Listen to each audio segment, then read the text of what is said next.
a very brief but highly important dialogue on the human rights implications of the COVID-19 pandemic to the rights of the vulnerable persons in Uganda, which has been organized jointly by the Swedish Embassy and the Uganda Human Rights Commission. We welcome you, the acting chairperson, Uganda Human Rights Commission, and the Swedish ambassador to Uganda. We also recognize the presence of the country rep, UN Human Rights in Uganda, our distinguished panelists, Mr. James Ebitu from the Ministry of Gender, Labour and Social Development, and also Madame Nasos Kiyaga, the Executive Director, DeafLink Uganda, my colleague Ruth Sekindi, Director Monitoring and Inspections from the Uganda Human Rights Commission. This is how we are going to proceed. We will have remarks from the acting chairperson, Uganda Human Rights Commission. We will also have remarks from His Excellency the Ambassador.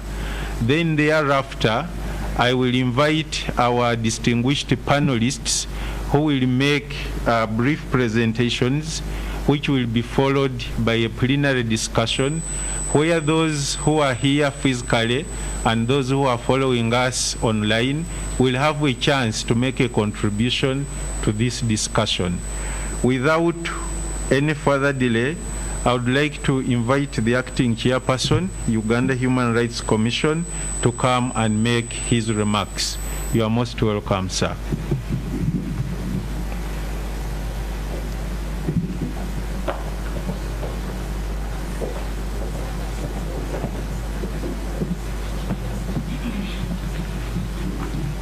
Thank you, Mr. Kamadi. Your Excellency, the Swedish Ambassador to Uganda, the representative of the UN Human Rights in Kampala, distinguished guests who are here, representatives of government who are here, development partners, members of Uganda Human Rights Commission, representatives of the media fraternity, ladies and gentlemen. I feel maybe I should take off for a minute this. I feel greatly honored and very pleased to officiate at this function. The function, which is a virtual dialogue on human rights for vulnerable groups in Uganda and their access to justice during the COVID-19 pandemic. As you will recall, in January 2020, the World Health Organization confirmed the outbreak of coronavirus disease known as COVID-19, which was later declared a global pandemic. In March 2020, the first case of COVID-19 in Uganda was registered, unfortunately. Following the confirmation of COVID cases in Uganda, the government of Uganda started a series of lockdown measures to curb the spread of the virus. This was followed by suspension of public transport, a mandatory curfew observed from 7 p.m. to 6:30 a.m. every day, and eventually suspension of private transport as well as much of public office activities and business activities. While the lockdown measures were important for curbing the spread of the deadly COVID-19 pandemic, they were, however, not without consequences to the many people whose activities for earning livelihoods were affected. Many individuals, households, businesses experienced several economic challenges. Among these challenges were those faced by various vulnerable groups of people who were affected by the lockdown measures. In fulfillment of its constitutional mandate, our commission, the Uganda Human Rights Commission, has been actively involved in monitoring the impact of COVID-19 on the enjoyment of human rights in this country.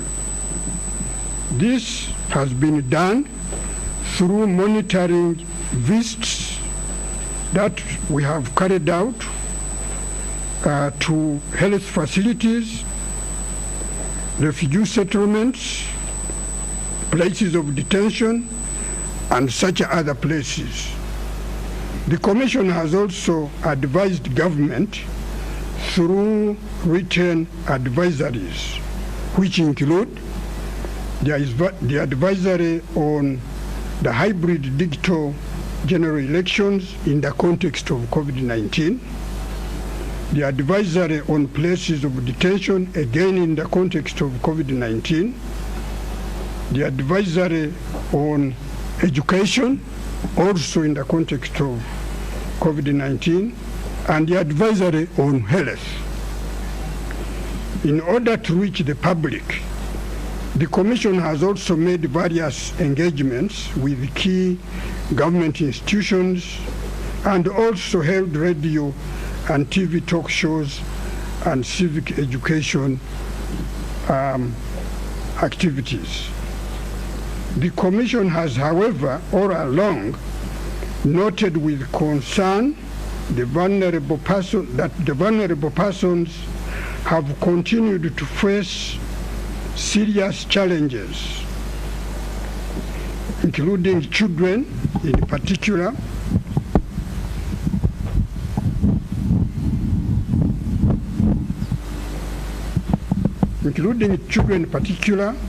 who have faced serious problems which include teenage pregnancies, early marriage, and domestic violence, while other groups like women, persons with disabilities, older persons, and persons living with HIV/AIDS have continued to face challenges in accessing medical services, information, food, and other basic necessities, while those the people suspected of having contracted COVID-19 have faced the problem of stigmatization within the communities where they live. The Commission, however, welcomes the directives that were made by His Excellency the President to enable pregnant women access antenatal services without serious hindrance or much difficulty, and for those due for delivery to be taken to medical facilities with minimal inconveniences. The Commission has further noted that persons with disabilities have often been disproportionately subjected to various forms of violence and abuse.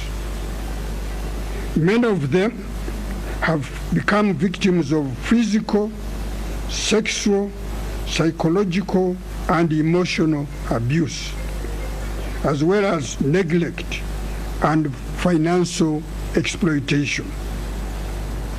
Violence against persons with disabilities has often occurred within the context of systematic discrimination against them, which is characterized by imbalance of power. The social conditions and barriers they face, such as stigma, dependence on other people for care, gender inequalities, poverty and financial dependency have made these people most vulnerable during the lockdown. Many of them have lost their jobs and other sources of income which would have assisted them to sustain their livelihoods. Even after the lockdown was eased or lifted in some areas, vulnerable persons still continue to face various challenges due to high costs of transport, for example, high costs of food, and other basic necessities. Access to justice for such a people has also been limited during the lockdown. Our Commission has particularly noted that court sessions were reduced during the lockdown, with only the Chief Magistrate's courts working in the magisterial areas on selected days only. As a result of this, many suspects had to wait in police custody for many days before the magistrates could attend to their matters. And this inevitably resulted into congestion in police cells. Many of the detained persons did not have access to legal representation, again due to restricted movements. The Commission offices continue to receive complaints using the toll-free lines, which are available throughout our 10 regional offices and 12 field offices scattered in the country. Most of the complaints received have been mainly about child neglect, domestic violence, and limited access to health care services.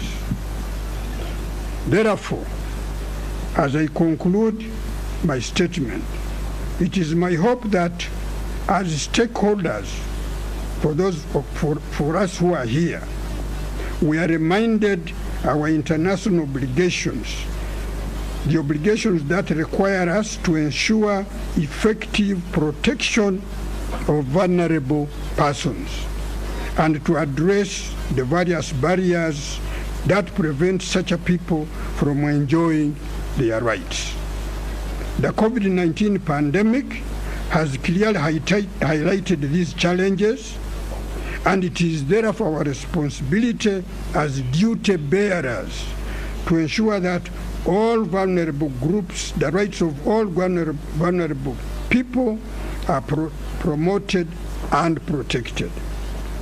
This dialogue, therefore, should provide us with an invaluable opportunity to exchange views on how we can play our respective roles more effectively in this respect.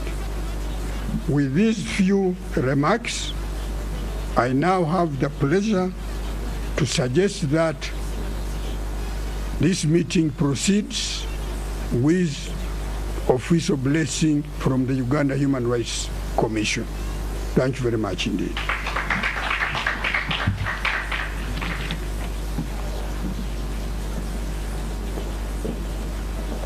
Thank you very much, Mr. Chairman. I've been advised that His Excellency the Ambassador will speak at the end. We will now go straight away to hear from a panel of our distinguished experts. And we will begin with Madame Nasozi Kiyaga. Madame Nasozi Kiyaga is the founder and executive director of DeafLink Uganda, which is a non-government organization which was established in 2007 to work with deaf and hard of hearing people. She has a bachelor's degree in education from Makerere University. She also studied English literature at the University of Cambridge and later qualified as a communicator and support worker with the deaf at Redbridge College in the United Kingdom. She also has worked with Sense Southeast and Deaf Blind UK in England as a support worker with deaf blind adults and as a technical advisor on deaf education and community of practice, inclusive education with Christian Blind Mission. Her CV may take the entire time allocated to us here, but I would like to say she's a very dedicated person when it comes to matters of vulnerable persons, highly experienced, and she's here to share with us her wealth of experience, what she has observed, and what needs to be done, because the COVID pandemic is still with us and the challenges are many. Madam Nasozi, you are most welcome.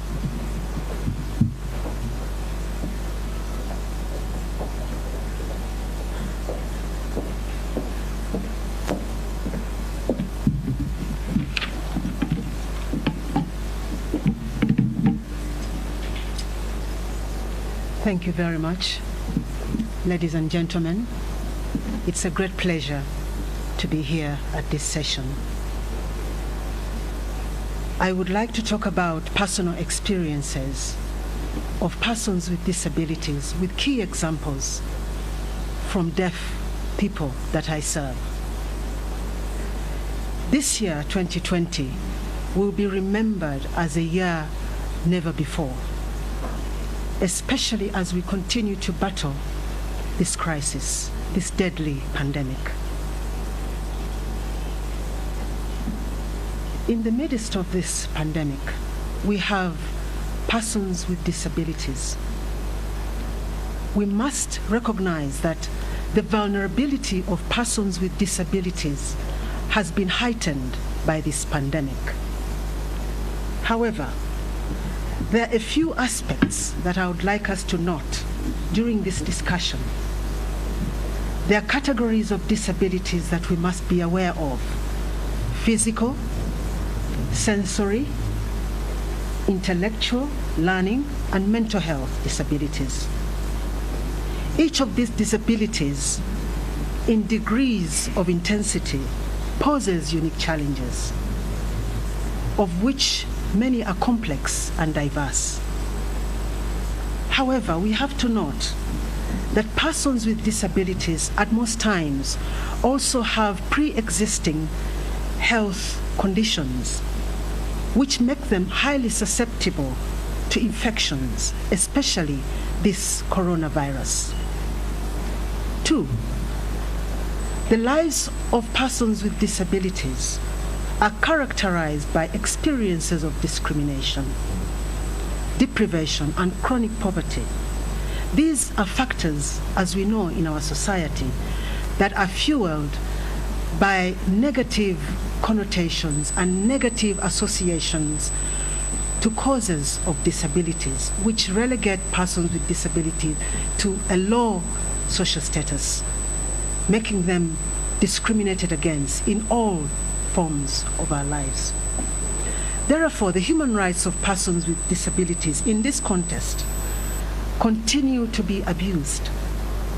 They continue to be exposed to so many different types of injustices: violence, exploitation, harassment, and isolation.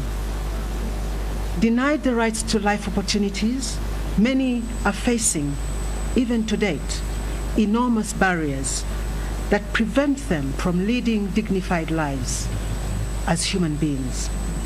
This special category of people is the subject of our discussion. The impact of COVID-19 on their lives is very heartbreaking. This is a matter close to my heart because I grew up with a hearing loss. Therefore, experiences and understanding of issues of disabilities are very profound to me. One of the challenges that I will share regards language and communication. We all know that people who are deaf use a different type of language, sign language. There's so many deaf people at the same time who have no language at all, because sign language is only learned in school. It means that 80% of deaf children who are out of school have no language whatsoever. However, the language and the forms of media that were used to disseminate information about the coronavirus were totally inaccessible for people who are deaf. And what happened? Because many did not hear the announcements, they became victims of police brutality. Many of our security forces used excessive force in ensuring that lockdown measures were followed. But what about people who do not hear? So I share with you a brief example of one man. He was going to work, a carpenter, and on his way, he was not aware, he did not hear the announcement of lockdown. His wife, who is also deaf, was pregnant, 7 months pregnant with their first child. When Baluku was on his way back home, there was chaos everywhere in town. And before he knew it, an officer pounced on him, put him on the ground, and assaulted him. Baluku did not know what was going on. His arm, in the ensuing violence, his arm was broken, but he did not realize until he reached home. Reaching home very late at night, the family realized he was bleeding. Now, this is a deaf man, a carpenter. His life ceased at that moment. He could not work because his arm was broken. He could not communicate because his arm was broken. Another deaf man explained that on his way to work, he was arrested by the police around Kabalagala. They arrested him, put him in a cell. He tried to explain that he was deaf. No one listened. He spent in Kabalagala police station over 6 hours, and to release him and his car, the police forced him to pay a bribe for him to go. Deafness is invisible. Until you begin to communicate with someone, you cannot realize that they are deaf. These are issues that we must be very sensitive about when we are dealing with persons with disabilities. The second item regarding language and communication that many people with disabilities have faced, even to date, is the dissemination of information on the coronavirus. This information continues to be inaccessible because we all know that majority of persons with disabilities are illiterate. They cannot access print media, they cannot read it. Many cannot even listen to, they cannot hear. Those who are deaf cannot hear the radio. Those who are blind cannot see the television. Many cannot use social media platforms. All of these media channels for many persons continue to be inaccessible. So at the ease of lockdown, when we sat down with members of staff from DeafLink Uganda, this is the first issue we recognized. So we wrote a proposal to the Minister of Health about this problem. Personally, I made contact through the Scientific Advisory Committee set up to advise the Minister of Health on issues on coronavirus. I met one of the doctors who was in a panel. This was a panel of 17 scientists who provided constant information to the Minister of Health. I will read to you a sentence to open up the abstract that we wrote to the Minister. Deaf people comprise a linguistic minority that is commonly marginalized in mainstream health programs. Subsequently, the threat posed by the deadly coronavirus heightens deaf people's exposure to infection, which is further compounded by language and communication barriers. Health information in its present form by the Ministry of Health is not reaching deaf communities and many persons with disabilities. I submitted this proposal in June. Later on, I received a response via email, which I also want to share with you. And it read, Dear Nasozi, as promised, we have severally raised the issue that you put on our tables in meetings of the Scientific Advisory Committee to the Minister of Health. Several of us spoke passionately about the cause in these meetings. The last time we discussed those issues, the Minister of Health asked for your telephone contact, which we shared with her. That is the far we can go, and that is the far we have gone. As members of the advisory committee, that is what we promised. I waited for the minister's contact call regarding this matter. To date, I am still waiting.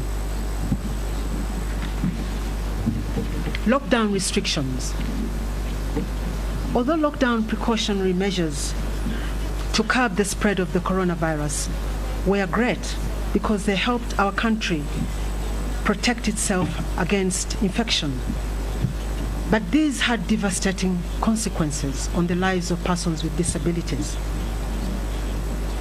Many persons with disabilities, as you note, a lot of them, if you look around us in our streets, live rough on the streets of Kampala and many cities. Many live as beggars for survival. And we often wonder, at the time of lockdown, did anyone follow up where these people went? And at the time of easing of lockdown, did anyone bother? Did anyone try to find out what were their personal experiences? And if not, who should be responsible for these people?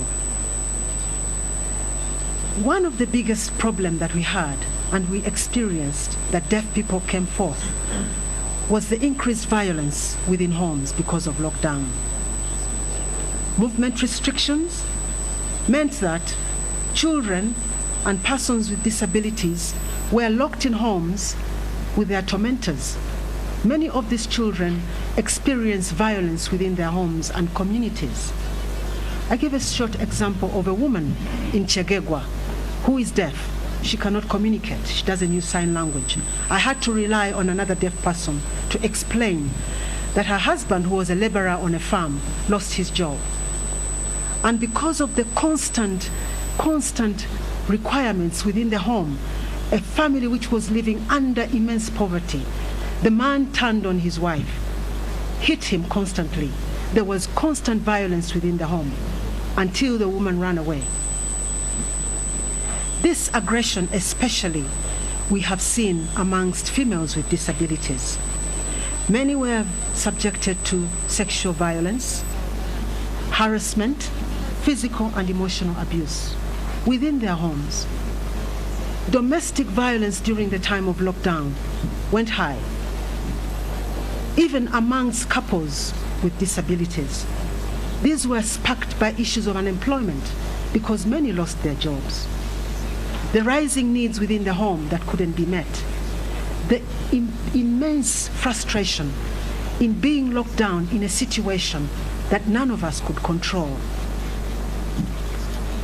One of the key items of people who are deaf is that they thrive on physical interaction because their language is so unique. We must realize that 80% of deaf children are born in families that are hearing that do not know how to communicate with them. It means that these children have no way to vent. They cannot express. They cannot communicate. They have no one to talk to them. Many of them, when lockdown was eased, asked their parents to come to our office because they wanted to say something. They were yearning to communicate. The lockdown created a lot of mental deprivation amongst children with disabilities, especially deaf children. These feelings of language deprivation, you can imagine, drove many of these children to a point of insanity. After lockdown, we had to sit down with a lot of deaf people who kept coming into our office in need of psychological counseling. The deep yearning to communicate is very human to all of us. It's a human right. One of the boys who is deaf and was a student at Wachiso Secondary School for the Deaf lives in Mityana. He told us of his story. He walked 67 kilometers from Mityana to Gomba during lockdown to look for one of his colleagues. He was holding a picture, a photograph that he had kept from school. He walked 67 kilometers to look for someone who could understand him, with whom he could communicate. Livelihoods and sources of income. We realize that the majority of persons with disabilities are unemployed. That's a fact. They rely on others for their sustenance. This lockdown created over-dependency. And when someone is over-dependent on you, as a human being, you vent out your frustration. The first thing to do, the feelings of frustration being so immense and tense, is violence. And violence, although is not the answer to some of these constraints and some of these tensions, is an easy way for many people to vent their anger. Many people who are disabled live their lives from hand to mouth. Those who are in employment, who are in the minority, many of them live on meager savings. And during lockdown, and even right now to this time, many are struggling to survive. Farmers in rural areas who are undertaking their daily activities, trading in local markets, as we know, when these markets were closed because of burning in gatherings, they lost their income. Post-lockdown, our country came to an easing of lockdown. Transport was hiked. Many people could not afford. So this created a lot of problems for persons with disabilities. Education. This must be remembered as the worst year in the history of education in Uganda. For many disabled children are from poor families struggling to survive. The unique learning needs of children with disabilities have not at all been addressed by the Minister of Health. Being out of school for such a long period of time has had detrimental effects on the mental, psychological, social welfare of children with disabilities. And then the outcome, the issue of social media and multimedia, although it's a very good way to learn, a good learning tool, it is inaccessible for most children with disabilities. Imagine online lessons via television, radio, none of this. Radio cannot be heard by the deaf. Television, what about the blind? And so many other types of disabilities. This meant that a lot of children with disabilities who were in school at that time lost interest. Many forgot that they ever learned anything. So it would be very difficult for them to return to school come the new year. It will also be very difficult for parents of these children, many of them, to see the value of educating their disabled child when they are already struggling with the effects of economic issues due to the pandemic. What did DevLink Uganda do? When we realized all these problems, we decided to investigate. We started our own coronavirus intervention, and we called all deaf people together. We provided them with the tools that they need to help revive their economic activities. For children who are deaf, we started sign language lessons within their homes so that they could start at least communicating with their parents and vice versa.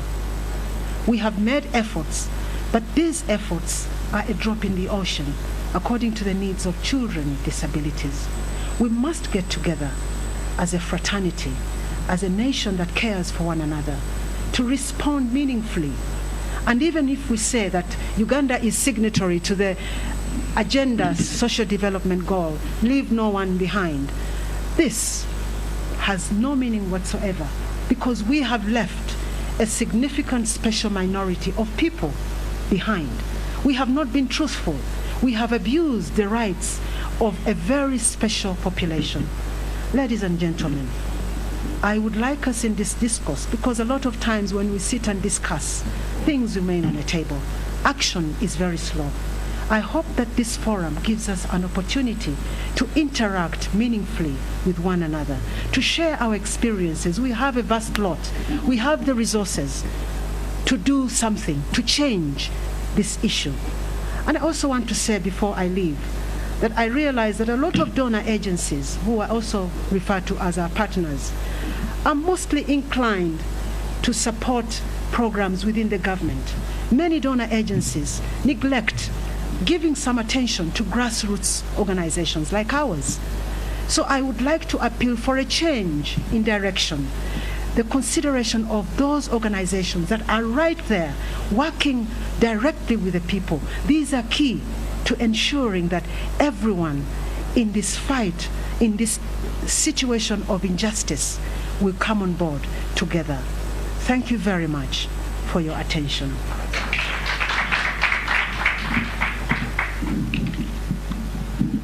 Thank you very much for your great contribution. Ladies and gentlemen,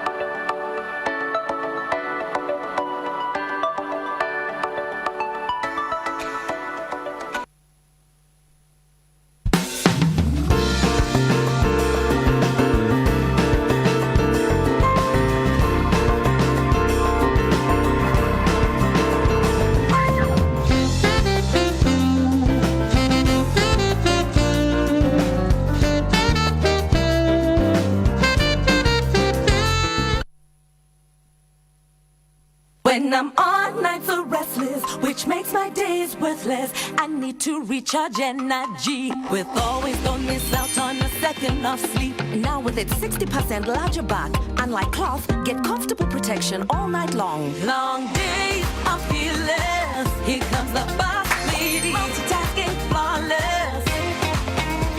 My kids will get the best. I'm a boss lady. Always starts now with 2,000 shillings. Stay happy always.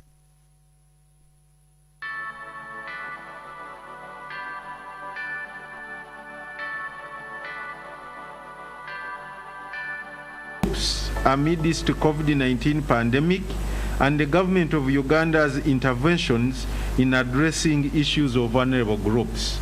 The Ministry of Gender, Labour and Social Development is the principal government of Uganda ministry in charge of handling vulnerable issues at the most highest strategic level.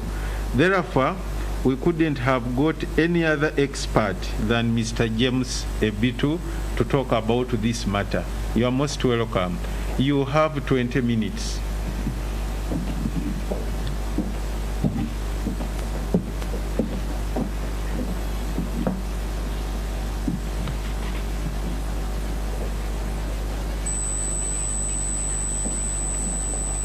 Thank you very much, moderator. The acting chairperson of the Uganda Human Rights Commission, the ambassador of Sweden in Uganda, country representative of UN Human Rights, colleagues, panelists, distinguished audience and participants on the various media, ladies and gentlemen. On behalf of the Ministry of Gender, and indeed on my own behalf, I would like to express our great pleasure and appreciation for the invitation extended to us to be part of this dialogue. It's a very important one in our considerations. Ladies and gentlemen, the year 2020 will be remembered most for the rude shock the world has experienced in the hands of COVID-19 pandemic.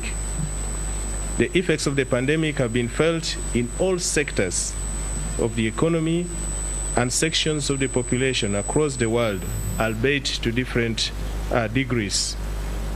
The magnitude of the effects highly depends on the level of vulnerability of the population and economy as defined by their capacity to cope with the shock. In Uganda, the effects and impact of COVID-19 dates back to March 2020, when the country went into a lockdown. Some of the effects were instant, while others have been gradual. As is expected, the most affected in the face of the shock are the vulnerable to that particular shock. In the case of Uganda, the most vulnerable, and by implication the most affected by COVID-19, were persons in the following categories: the informal sector workers, the urban poor, persons with disabilities, as already mentioned, the older persons, the weak and the sick, children, women and girls, as well as refugees, to mention a few. The notable effects on the vulnerable registered are in the form of loss of employment, loss of incomes, inadequate food and nutrition, domestic violence, including sexual and gender-based violence and violence against children, and limited access to essential services, including health, water and sanitation, and education. A number of rapid assessment studies on the impact of COVID have been undertaken in the past 6 months, and all this revealed that the level of employment went down. The formal and informal sector have experienced a number of layoffs and job cuts as a result of COVID-19. The informal sector workers and social laborers, that is the casual laborers, were most hard hit, as up to 60% of our small and micro enterprises were affected. It is important to note at this point that 98.4% of the highly vulnerable households are engaged in the informal sector in this country. In the area of incomes and poverty, ladies and gentlemen, the national poverty is projected to rise by over 2 percentage points. The middle class is projected to reduce by 5.2 percentage points. The increase in unemployment and loss of incomes is projected to lead to increase in poverty among especially the wage earners and casual laborers by 15.7 percentage points. Meanwhile, already 3.1 million persons have fallen below the poverty line in the year 2020 due to COVID-19. This is in accordance with the International Growth Center report 2020. The national economic growth for this financial year is estimated at 2.9%. This is less than half of the 6.8% growth rate which was registered in the last financial year. Increase in gender-based violence. This has already been hinted to, ladies and gentlemen. During this time, we noted that 86% of the survivors of gender-based violence were women and girls. According to the Uganda Police Force Criminal Investigations Directorate report, a total of 16,242 cases of gender-based violence were reported in the period January to June 2020 alone. Of these, 46.8% were cases of domestic violence, and this included issues like failure to provide for the family, infidelity, and drug and alcohol abuse. 43.2% of these cases were of defilement. 5.6% were cases of rape, and up to 161 cases went to the level of murder, so lives were lost. The other issue that we experienced as the effect of COVID was social exclusion and anxiety among the vulnerable persons. Many of the extremely vulnerable persons, including frail older persons, persons with extreme disabilities, as already highlighted by our sister Nasozi, and the critically ill, face challenges of inadequate access to information, inadequate access to essential services, as well as stigmatization, especially in the case of those infected by COVID-19. As a response strategy to the COVID-19 shock, government with support from the non-state actors, including our development partners, some of whom are present here, employed a two-pronged approach, namely using the existing social protection interventions and applying one-off emergency support initiatives to address the immediate needs of the most affected persons to enable them cope with and manage the socioeconomic effects of COVID-19. One of the emergency interventions was the distribution of food, especially to the urban poor within the Kampala metropolitan area. Up to 1.4 million vulnerable persons received food support and other related items. In the area of existing government programs on social protection, ladies and gentlemen, would like to mention here that we have a program for the older persons, which is called the Special Assistance Grant for Empowerment, commonly referred to as Skyz. These grants were rolled out across the country. At the time COVID set in, we had not yet covered 61 districts. But as we speak now, the program was rolled out to cover all the districts in this country, up to 146 districts. And during this period, we were able to reach out 307,000 older persons. And these are mainly older persons within the age bracket above 80 years. They are now on the monthly payroll under this program. We also have special grants for persons with disabilities, and during this period, the allocation was scaled up from 2.1 billion to 5 billion for this financial year. Under this, a total of 2,046 persons with disabilities have been supported to date, and we expect additional 6,000 persons with disabilities to receive support within the next 6 months. We also have the labor-intensive public works, and this is ideally a cash for work program under the Office of the Prime Minister. This has continued to be implemented in the areas of northern Uganda, and we have 136 persons benefiting from this program. Other programs include the Kampala City Girls Empower Girls project, targeting 1,500 girls. This is ongoing. We also have Child-Sensitive Social Protection project in the refugee hosting areas in the West Nile sub-region. This is ongoing, courtesy of support from CEDA through the World Food Program. Other livelihood programs that you know of in this country, the Youth Livelihood, the Women Program, EMIOGA, Operations Wealth Creation, are ongoing. As a new development, government also has designed an urban cash for work program, and this is soon to be launched, and this will be covering the main urban centers in this country. There, of course, are the interventions. For instance, in Bank of Uganda, they lowered the lending rate from 9% to 8% in April 2020, and this was in a bid to ensure adequate access to credit and promote the normal functioning of the financial markets.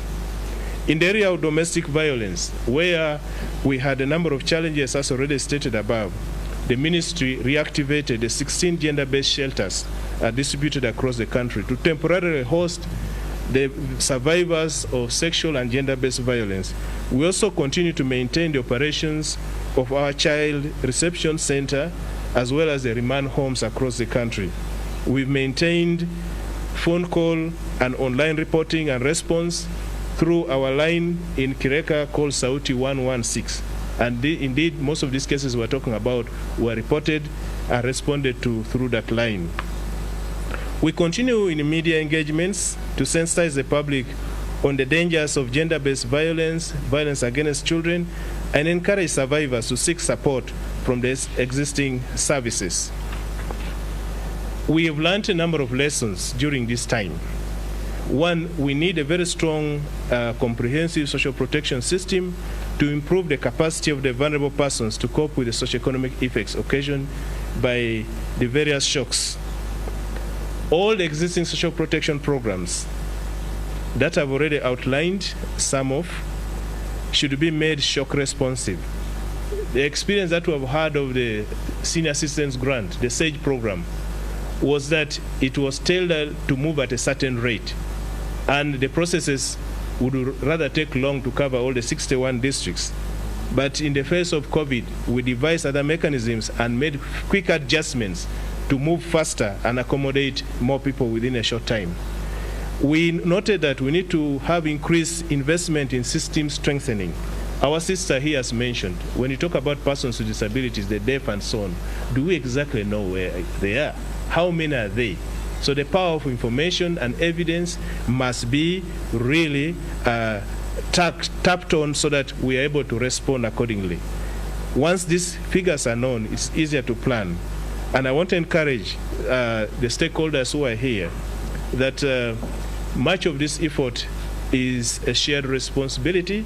And I think once we continue working together as a team, all will be better. Not that we shall have 100% perfection, but we shall try as much as possible to be as close to perfect as possible. Now, Uganda has developed a single registry for social protection, and this is due to be launched by end of this month. And this social registry will try to put together and work as a repository of data for the various categories of vulnerable people in this country. This single registry has been supported by the World Bank and the DFID, that is the UK aid as it was previously. So we are here, and we think if we all tap into this, we should be able to have useful data for our programming purposes. I want to mention that during the time of COVID, I happened to be the acting permanent secretary of Ministry of Gender, Labour and Social Development. And the categories that I interacted with the most included persons with disabilities. They made a number of appeals. And through the collaboration and cooperation that we had with them and other stakeholders, we were able to initiate some actions. I will give you a quick example, and indeed to confirm what our sisters just said here.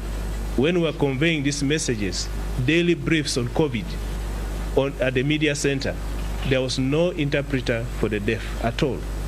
So they raised issues to my office. By then I was the only one seated in the office, the rest were at home. So I contacted the authorities there, and that's when an interpreter was put in there. Issues were raised about studying from home through, again, the organizations working for persons with the deaf. And I quickly contacted the Minister of Education. As we talk now, some of the materials are in Braille. But like she said, the issues of persons with disabilities are very complex. Providing Braille does not address the matter of the deaf persons. So you have to look at this comprehensively. And I want to encourage our stakeholders that the ministry, which is your reference point, is the Ministry of Gender, Labour and Social Development. You can contact others, but make sure your own ministry is informed to push even further for you. I want to encourage you, if you have not yet done so, to get to us so that this useful information that you have is available with us. Not that we are promising that things will be sorted out, but together we shall make it.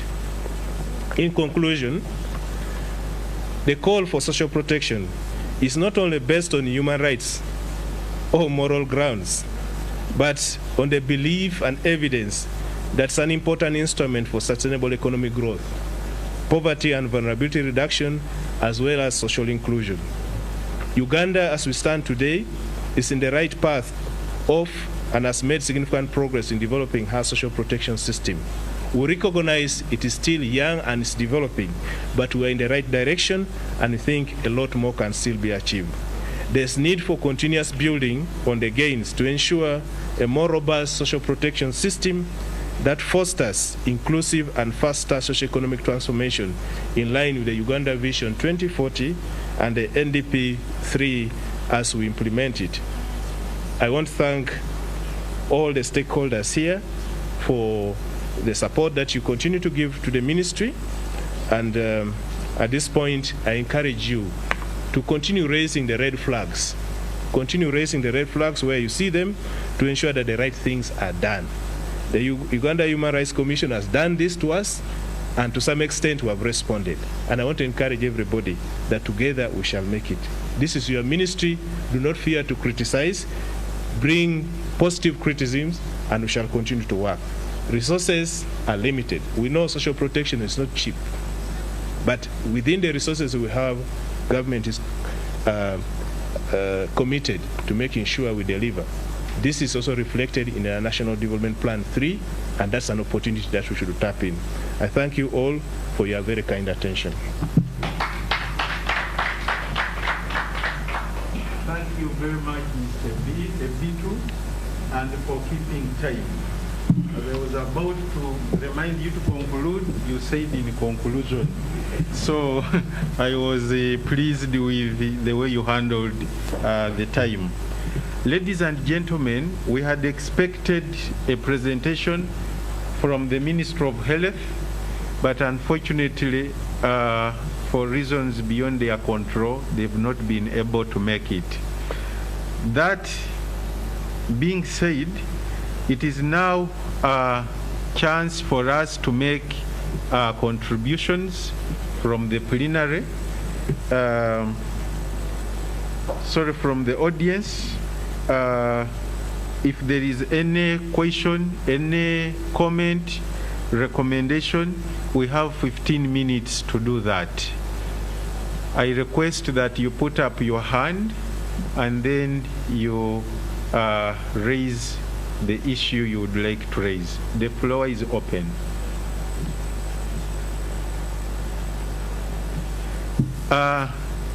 There is a hand here, and everything is being done here, and in a way I didn't expect. I was about to say in our midst we have Mr. John Oraj, a member of the National Council for Older Persons, representing civil society organizations. He's also the chairperson of the National Network for Older Persons of Uganda. But before to say that, he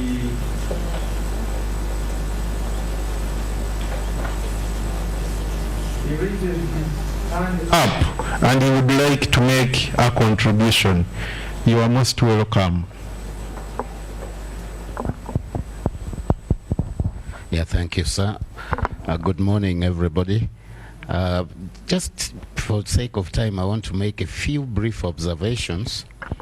I'll start that it's really an honor for us as older persons to be invited to participate in a discussion like this. Because in Uganda, we the older persons are the forgotten species. We were left behind. We are just now trying to find our feet.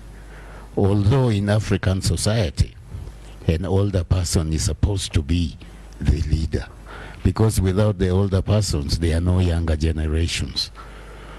But when you look at our democracy here in Uganda, the youth, because they have a strong voice, they are listened to. The women, because of their numbers, they are listened to. The PWDs also are a very strong movement. And here I would like to start with the PWDs. You know, as a person gets older, as you age, the systems degenerate. And some diseases start coming in. Yesterday was the International Day for People with Disabilities. Among the issues raised was the national policy and the law for the disability. Our first presenter actually talked about categories of disability. But in those documents that were presented, there is no category of disabilities that is occasioned by age. For instance, when you age, you start to lose your sight, you start to lose your hearing, the ability to move, cognitive processes, the ability to think and to remember things. But within the disability movement, that one is not included. And Madam Nasozi there talked about a deaf person will not hear the things going on around. But a person who has been very normal in early life, because of his age, begins to lose his hearing. And people don't pay attention to this person, that the person has actually lost the hearing. But it is not included in the disability, the categories of disability. So that is one thing. When they are talking of the disability, I'm glad Mr. Ibitu is also here as the Director of Social Protection. They should consider that as you age, degeneration takes place. And the disabilities caused by age, but they are not recognized in the Act or in the policy. The other issue I wanted to raise was the COVID pandemic. You know, the information that came was that this pandemic has come for the older persons. It's actually targeting the older persons. And for us older people, we knew if you go to a hospital, that's where you are going to catch it. And once you catch it, that's the end of you, because it is targeting you. So the information that was put out by the COVID people did not actually correct that misconception. So a lot of older persons who already have underlying health conditions and need to regularly attend to medical facilities don't go to those facilities because they are afraid of catching COVID. Already in a bad situation of health. So that's an issue that needs to be addressed. Now, the last comment I would like to make very quickly is Mr. Ibitu, who has just spoken very nicely about senior citizens grant, which has been rolled out to the whole country. But we realize that the age of 80 years and above, in a country where our life expectancy is actually 64, but you're looking at 80 and above. How many people are 80 years and above in this country? Then secondly, what is there for the majority of older persons who are between 60 and 79, who are not catered for by any other scheme for their livelihood? Considering that they have no access to credit, because in this country, once you're 65, financial institutions consider you a risky borrower. You cannot even be insured. You're in the wrong age bracket, and yet there is nothing to cater for you. So those are issues I would like us to ponder. Thank you very much. Thank you very much. That was the chairperson of older persons, and I hesitated to disrupt him. The next intervention should kindly last for no more than 2 minutes. Mr. Robert Kochane, Office of the High Commissioner, Uganda. Thank you so much, and once again, congratulations to the organizers of this event. We are all in agreement that both civil and political rights and economic, social, and cultural rights have been affected by this pandemic. And consequently, the response to COVID-19 must have human rights at its heart. As said the UN Secretary General, echoed in that by the United Nations High Commissioner for Human Rights. The High Commissioner for Human Rights has expressly requested globally all field presences to have a strong bearing on economic, social, and cultural rights into the 2021 annual work plan, meaning that my office in Uganda, in collaboration with all relevant actors, will escalate efforts in promoting and protecting economic, social, and cultural rights in the coming months. With that, this forum also gives me the opportunity to plead for a government to continue allocating the necessary resources to the relevant institutions. But I put a particular emphasis on institutions such as the Equal Opportunities Commission, the Uganda Human Rights Commission, and the National Commission on Disability, so that they can continue performing their mandate and ensure that efforts are made to leave no one behind, particularly in the context of the COVID-19. We understand that there might be possibility of a vaccine, but that's a long process, and we should really continue and escalate effort in prevention and protection. Thank you. Thank you very much. There is a lady at the back. On my right was the first to put up her hand. They are bringing the mic to you. Then the lady on the left will be next. Kindly introduce yourself, and then you make your contribution. Okay, thank you very much. My name is Rachel Wanyana from Uganda Women's Network. I'm very grateful to be here, and I really appreciate the speakers for their insights. I would like to bring attention to two issues, which I think some of them have been hinted on, and one has not, which is the increase in the public debt. We know that the shortfalls in the revenue collection has pushed government into high levels of borrowing to to cover the fiscal policy for the financial year 2019 and 2020 and 2021. And we also know that if this borrowing increases or if it continues, we will be hitting or we will be tending towards attaining an unsustainable public debt. We need to, I call on government to pay attention to the rising public debt and how it might affect the provision of essential services to the people whom we are talking about, the women, the children, and the poor sectors like education, the poor sectors like health. I also would like to point out the unequal targeting of the COVID-19 response measures. Our brother, Mr. Ebitu, has talked about social protection. And I remember when the lockdown had just started, government rolled out some interventions to provide food relief and other aid services to the people. But then they were targeting the 1.5 million people in Kampala and Wakiso.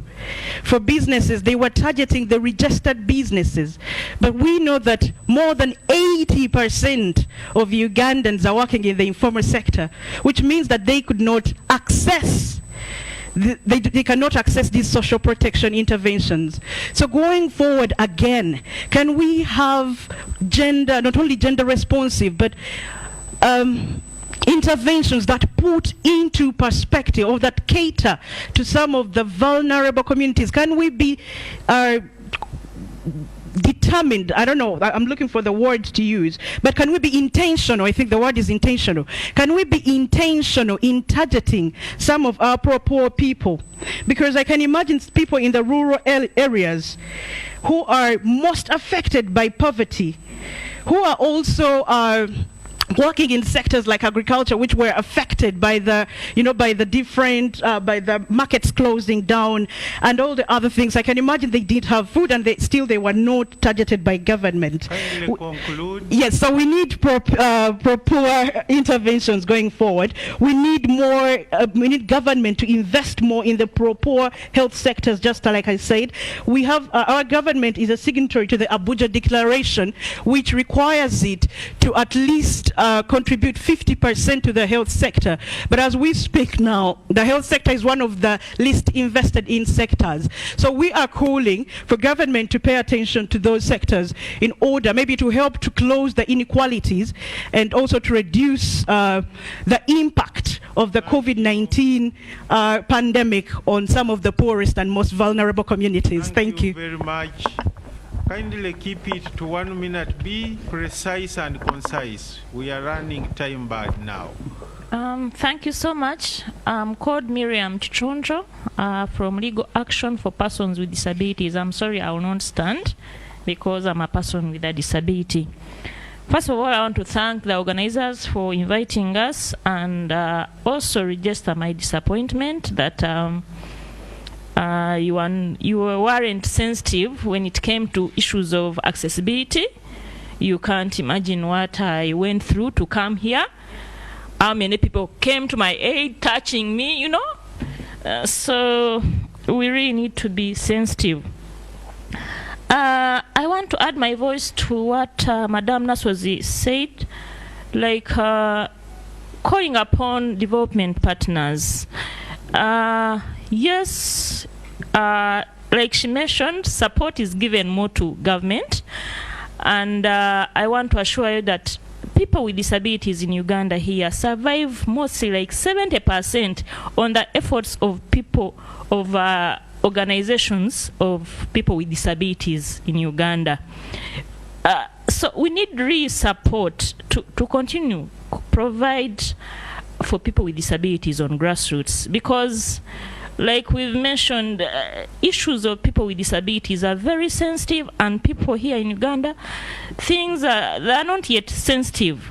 So we really need support as development partners to reach out to grassroots. Thank you so much. Thank you. That's why we have this discussion.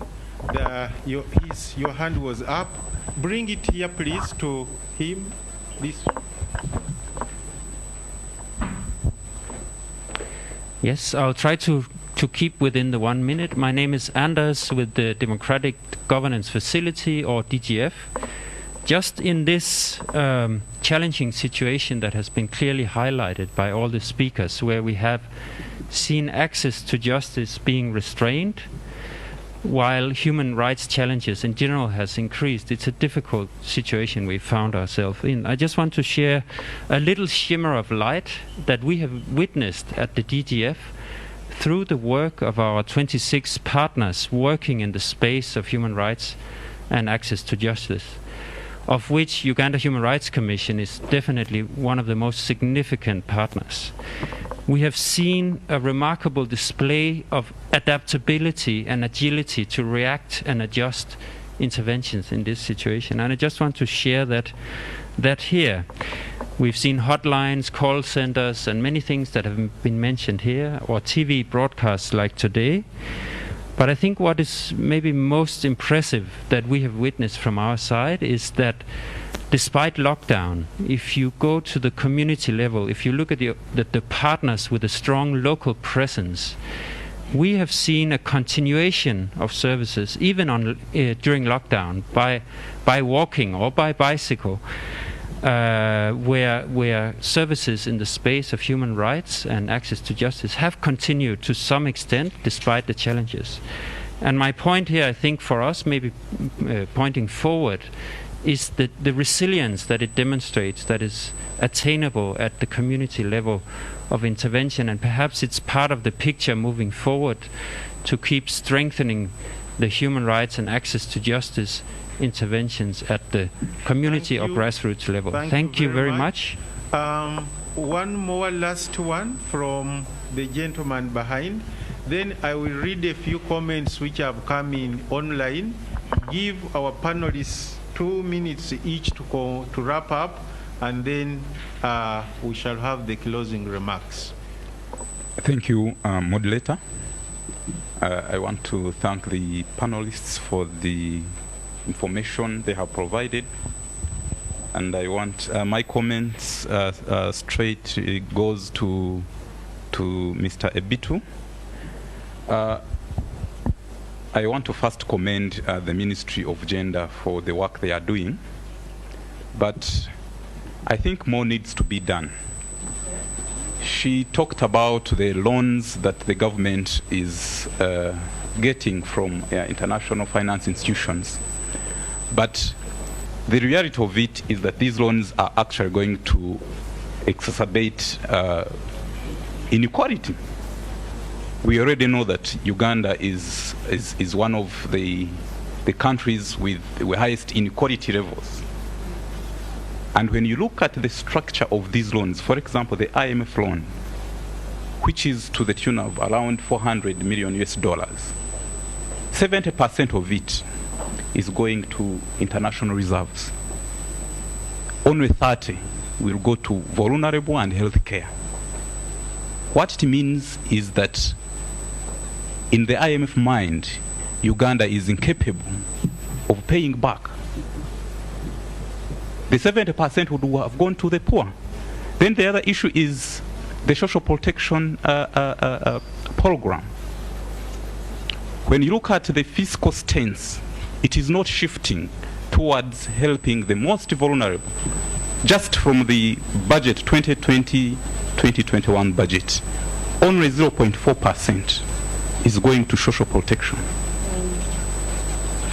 Look at what we are paying in terms of interest and debt repayment. That is around 11%, 11 to 12%.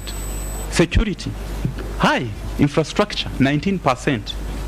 Other countries are spending close to 2%.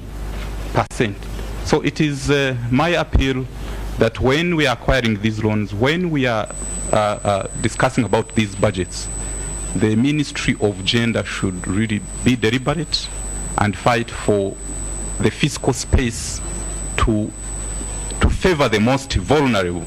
Otherwise, COVID-19 has exposed and exploited the inequalities that are already existing, and this presents an opportunity for Ministry of Gender to be heard, to have a say when these loans are being acquired, so that we reduce the inequalities that we are seeing. Thank you. Thank you very much. May we now have Madame Nasos to wrap up and respond to those issues you feel require your response. None. I will invite Mr. Ebitu to come and make some a few to respond to a few issues that have been directly put to him. I'm informed there is no question from those following us online. They are following and making just comments. Mr. Ebitu, within 2 minutes.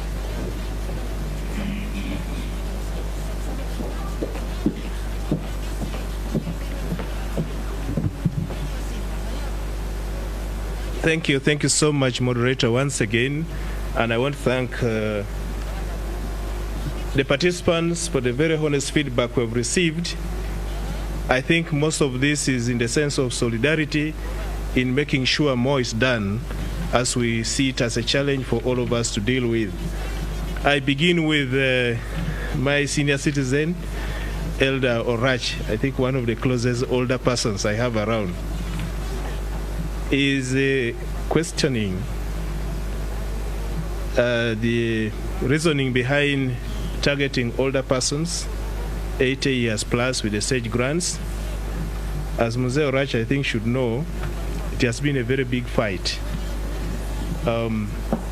Everybody was crying for this program to cover the entire country, and therefore the first priority was to make sure the whole country is covered.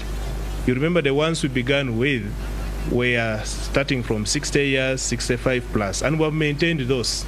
But the resources that government provided could only allow us to roll out to a few, but yet there was demand all over the country. So then we agreed that let's go 80 years old so that we cover the whole country. So the task we have right now is how do we get more resources, and we keep reducing the threshold. And Cabinet is committed to this, Parliament is committed to this, so we hope within the next few years we'll be at the level of 65 years as a threshold for payment of the SAGE grants. But I thank you very much for the struggle which we are in together with you. Rachel, I couldn't agree with you any better. I think we take note of all this, and the Minister of Finance has always tried to explain to us the justification for these loans. The question is, what is the money being borrowed for? What are the opportunity costs? So this justification is being provided continuously, and I think everybody's interested. You have had the discussions in Parliament and Cabinet, so this matter is continuously being looked into. But I want to link it to what the last person said. How do we work on the fiscal space? As I told you, there's a lot of work in progress. When I talk of expansion of the SAGE program as an example, it is as a result of increased government allocation to this. We know it's not enough, but we have the will now from various partners to support this process. So we think as we continue, we'll be attracting more resources. But I also said we have the opportunity of the National Development Plan, where social protection is now recognized under one of the 18 programs. So I want to invite you that please let's work and do the advocacy and continue having this money. Still, on some of the loans that have been approved recently, I want to inform you with confidence that some of this money has gone to finance social protection interventions. The argument initially was social protection was seen as consumptive. But using the power of evidence that we have generated with most of you, they have now seen that social protection contributes actually to economic growth and sustainable economic growth. Questions were coming up. Why are we seeing economic growth at about 6% and so forth, but poverty is rising? Why are we seeing increased inequalities? So these are the kind of questions that social protection is enabling us to address.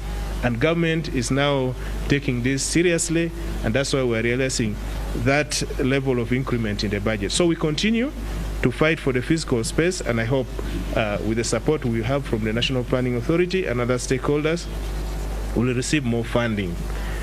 I think, generally speaking, we admit that as of now, our allocation towards social protection interventions is low. It's not only for Uganda, the whole East African region still is posting less than 5%. So at the center of all these discussions, I've talked about establishing a strong social protection system. At the center of this, we're saying we want to improve the targeting mechanisms, which our sister here talked about.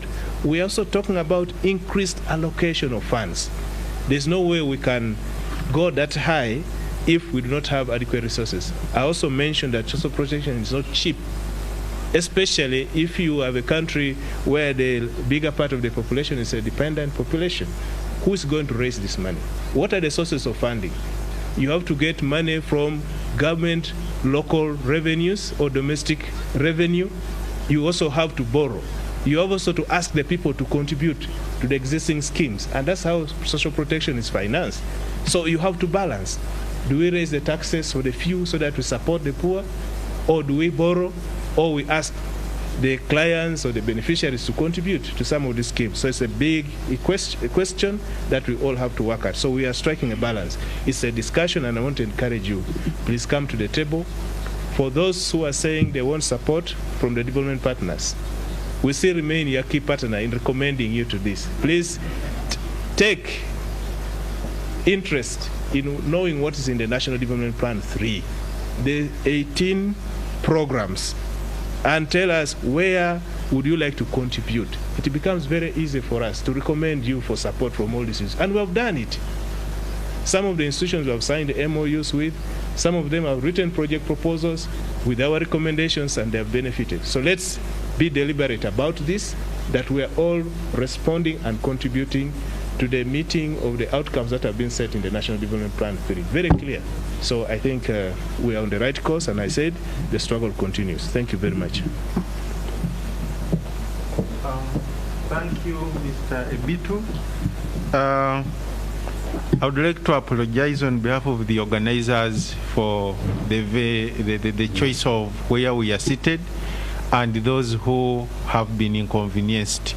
It was not intended, and we pledge not to do that again.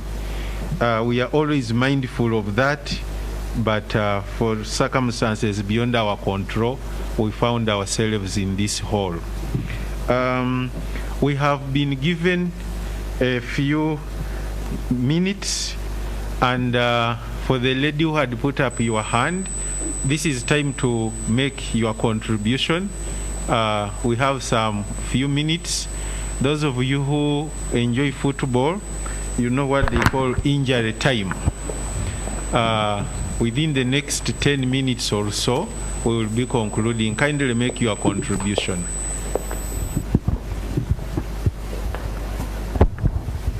Thank you very much, the organizers of this very important event. I just wanted to add my voice to Kindly introduce yourself. My name is Caroline Chemeri. I'm from Center for Domestic Violence Prevention. I just wanted to add my voice to the issues of girls. When the director from Ministry of Gender was speaking, he told us the forms of gender-based violence that have been most prevalent during the COVID-19 pandemic, which are continuous, as we all know that this has not ceased. So, and what came to my mind was the issue of defilement. And there's so many girls that have got pregnant during lockdown, that continue to get pregnant, and we don't seem to have a proper plan of how these are going to be reintegrated in school, how their livelihoods are going to be messed up, what is going to happen to the babies, what about SRHR? So, and I'm thinking, okay, COVID-19 got us unaware, and probably the plans were not gender responsive enough. But at least we have this chance, we have learned, and I'm happy to see that the Ministry of Gender has embarked on data collection, and now the impact is quite clear. So I am hoping that the recovery plans, I don't know when it's going to end, but I know there will be a recovery plan sometime. I'm hoping these will be gender responsive. They will not be as gender blind, and they will not affect, they will not exacerbate the already existing inequalities. So we want to see things of girls getting back to school seriously considered. We want to see the persons with disabilities, how are their business going to be reboosted. We want to see all these budget allocations itemized properly so that we can all recover at the same pace. Thank you. Thank you very much. In case there is any other issue, before I invite Mr. Beat to comment on that critical aspect of girls who, I think when the data is finally collected, the statistics must be alarming. If you going by the media reports we have been following in Luka, in Padel, in Hoima, in Kagadi, it is almost countrywide.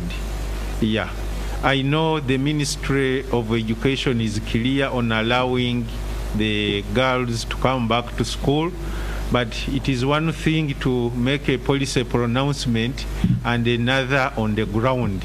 So it is something that needs to be critically studied and looked into.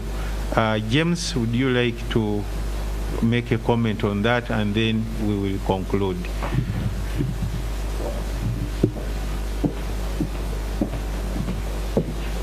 So once again, I think this was Carol. I want to state that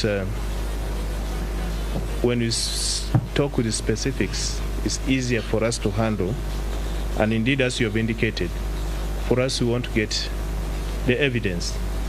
How many? Where are they? What are the needs? That to us is good enough to engage other stakeholders. So if, for instance, we establish that there are girls in some places who got pregnant and are in need of getting to school, we know who is responsible for that. If they need health, we flash this to them and follow up and working together with you. There are issues of justice, access to justice. A number of these have been raised to us, we have raised to the judiciary, and they have handled. And in the last 2 months, where there are special court sessions which were conducted, even in the children's remand homes and so forth. And we appreciate this. So all we want is, do we have the facts? And that is the beginning point. As I mentioned, that's the area we're trying to strengthen, and we continue working on this. But like I mentioned, we are all at it. Let's not just leave Ministry of Gender. We want to coordinate, but let us all contribute to this process. Thank you very much.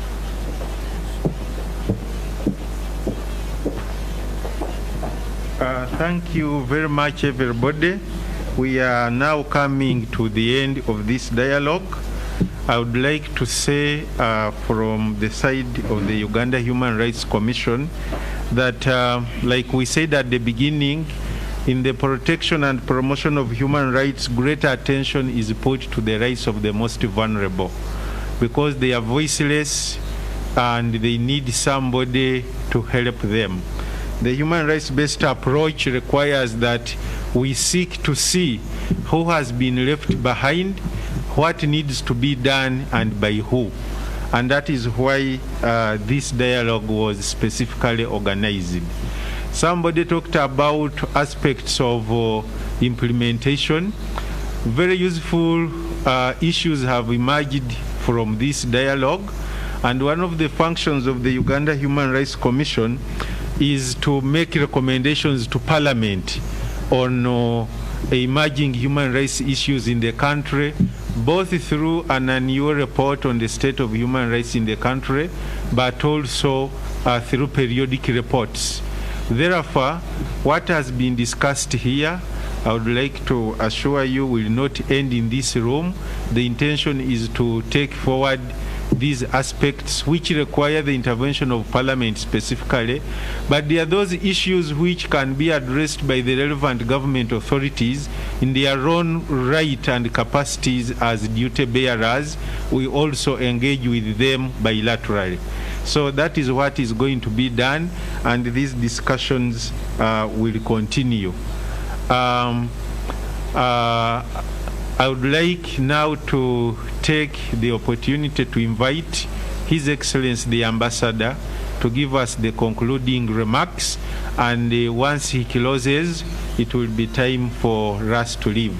I'm called Kamadi Bionabie, Director Research, Education and Documentation, Uganda Human Rights Commission, and I've been your moderator. Thank you very much for having been a good audience. Your Excellency the Ambassador, you are most welcome.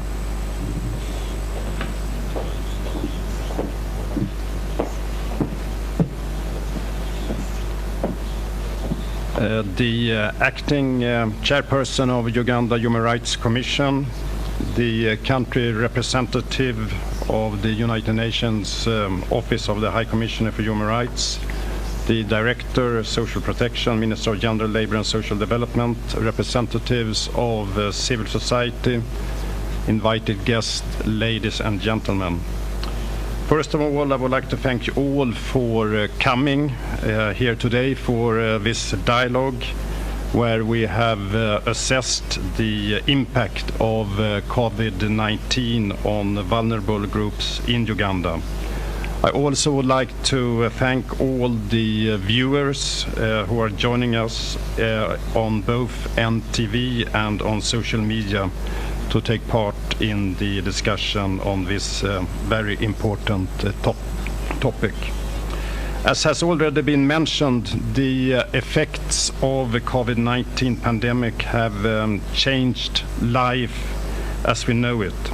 It has a disproportionately large impact on vulnerable populations globally, including but not limited to people living in poverty, people with disabilities, slum dwellers, children, women, people with existing health challenges, and the elderly.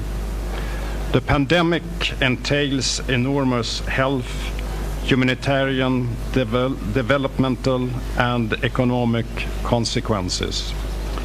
These are often aggravated by weak health systems, socioeconomic inequality, poverty, and conflict. The pandemic will have a major long-term impact, particularly on individuals who are already discriminated against and marginalized, including women and girls. All the measures to mitigate the consequences of the COVID-19 pandemic, economic, health, labor, or gender and WASH-related programs must reach all individuals in need without discrimination. Socioeconomic inequalities may be compounded by the outbreak and also by our response to it. Yesterday, we celebrated the International Day of Persons with Disabilities, and as we have heard from Ms. Nasosi and Mr. Ebito, people with disabilities are among the most at-risk groups. It is now 5 years since the world promised to leave no one behind as part of the Agenda 2030. And now is truly the time to honor this commitment by translating it into our collective response to the COVID-19 outbreak.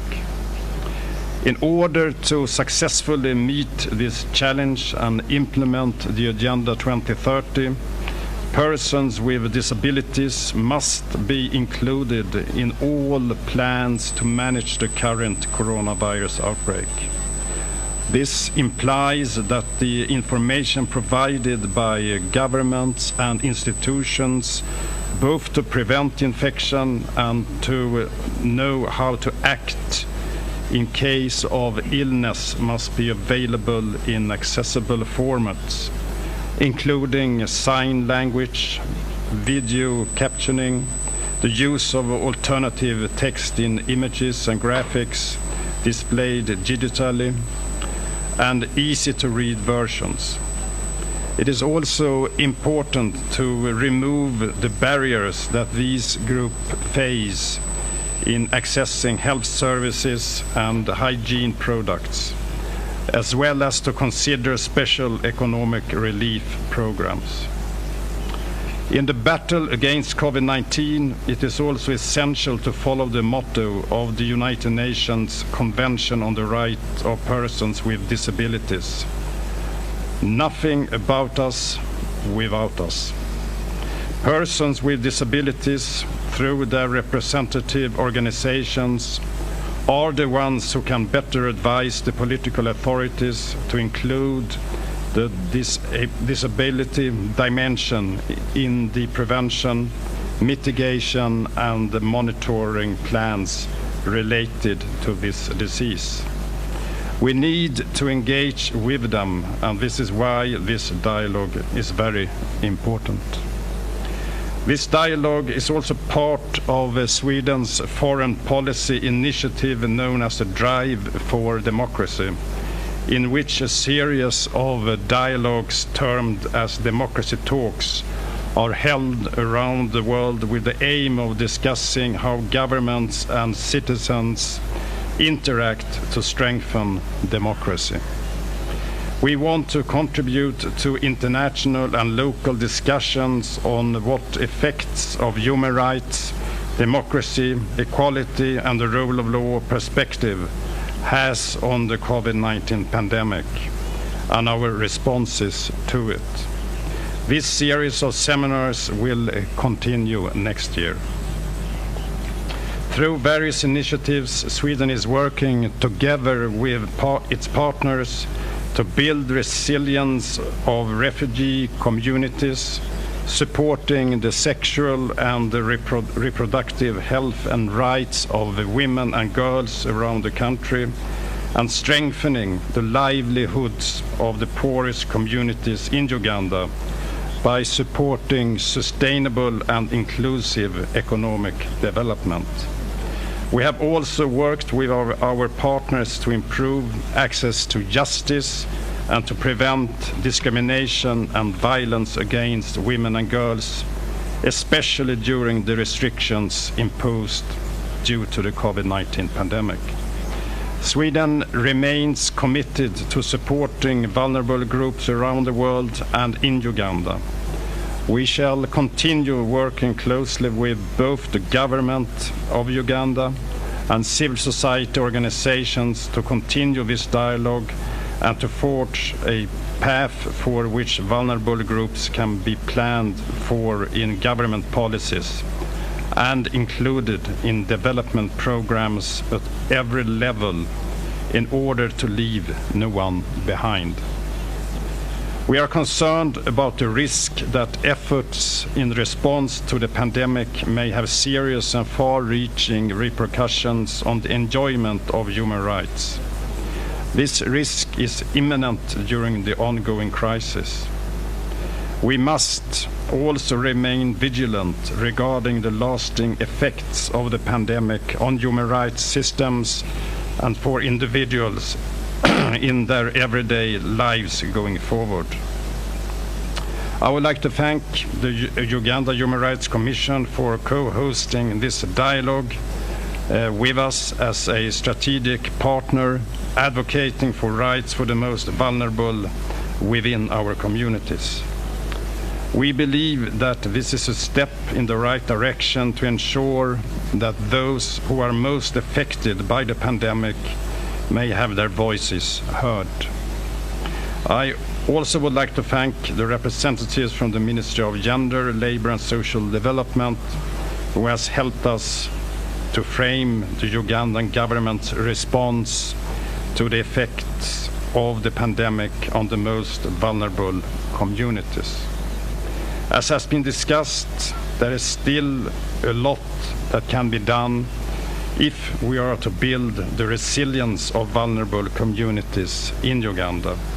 This work must be done jointly, with government working closely together with the civil society and other partners to combine social protection initiatives with strong government policies, which will help Uganda ensure that there is equitable access to the necessary services by all citizens. I also would like to thank Ms. Nasosi Kiyaga who represented the voices of the vulnerable communities and whose work with people with disabilities, especially those hard of hearing, has shown how important it is to work with civil society organizations. I would like to thank all the participants once again for joining us today at this dialogue, and we hope that the discussions have been able to shed a light on the challenges and, more importantly, the solutions we can all implement to ensure that the most vulnerable in our communities are empowered to manage the COVID-19 pandemic. I hope we shall all become advocates in our daily lives going forward. Thank you very much.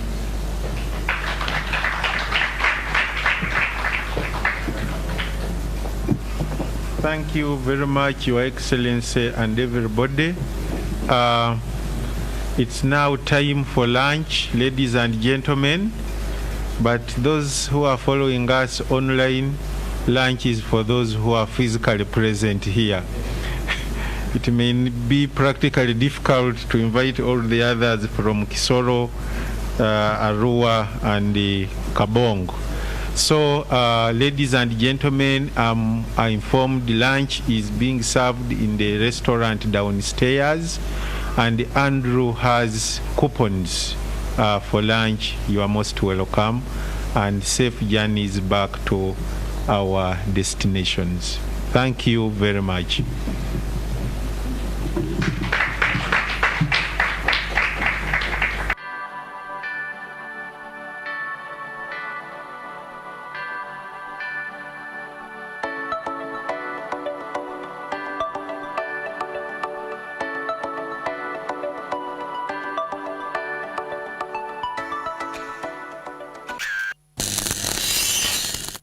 Ani aganyura mafuta ne gas mu Uganda? Oteekwa okwewandiisa mu kitongole ekifuga eby'amafuta mu Uganda.